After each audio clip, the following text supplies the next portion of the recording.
Miejsce wiecznego życia odważnych nordzkich i jatmorańskich wojowników.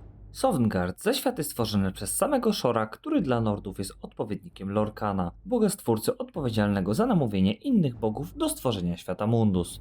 Sam Sovngarde zlokalizowany jest w Aetheriusie. Znajduje się on nad płaszczyzną otchłani, a w jego przestrzeni znajdują się gwiazdozbiory, które możemy również znaleźć na kamieniach przeznaczenia.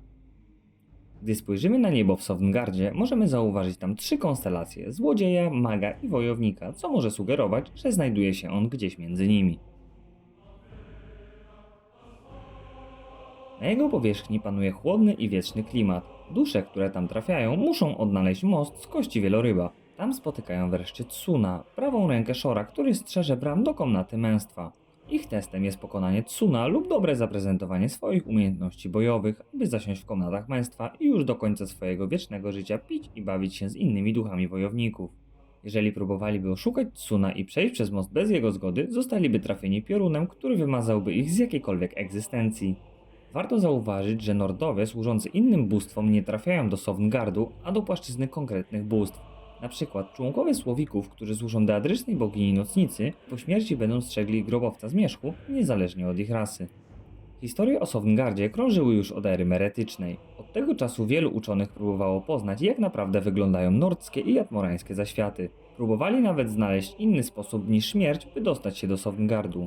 Jeden z odkrywców, o którym bardzo mało wiadomo, Rolf Wielki, spędził całe życie na poszukiwaniu bram do Sovngardu. Kiedy załamany wrócił do Skyrim, został zabity przez giganta. Po trafieniu do Sovngardu zaczął pisać listy do Nordki Felgi Cztery Palce, w którym opisywał, jak wyglądała kraina, której tak długo szukał. Po jakimś czasie listy zostały odnalezione w jej domu w Cyrodiil, a świat dowiedział się, że historie okazały się prawdą. W czwartej erze mamy do czynienia z powrotem smoków, jak i powrotem Alduina, który chce zniszczyć świat i zbudować go na nowo, by to smoki znów były rasą panującą nad ludźmi. W pewnym momencie udaje się on do Sovngardu, smocze dziecię udaje się w pogoń za nim. Wykorzystuje do pomocy Odavinga, który zaprowadza go do Skuldafn, pradawnej nordzkiej świątyni, do której dostęp mają tylko smoki.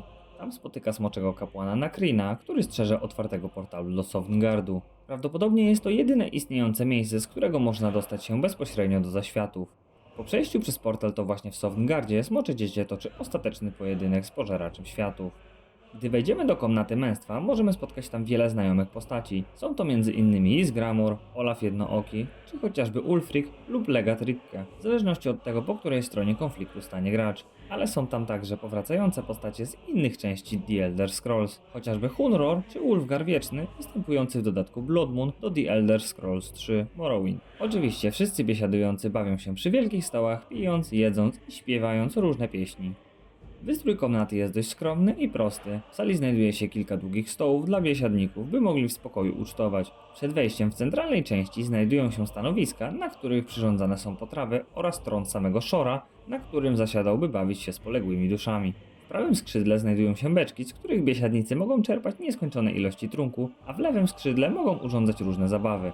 Zaś nad ich głowami zawisają banery, które oznaczają Sovngard, komnatę męstwa, jako miejsce należące do Shora. Jeżeli spodobał Ci się ten materiał, zachęcam do zostawienia subskrypcji oraz łapki w górę pod tym materiałem, a po więcej informacji ze świata The Elder Scrolls zapraszam na kanał YouTube.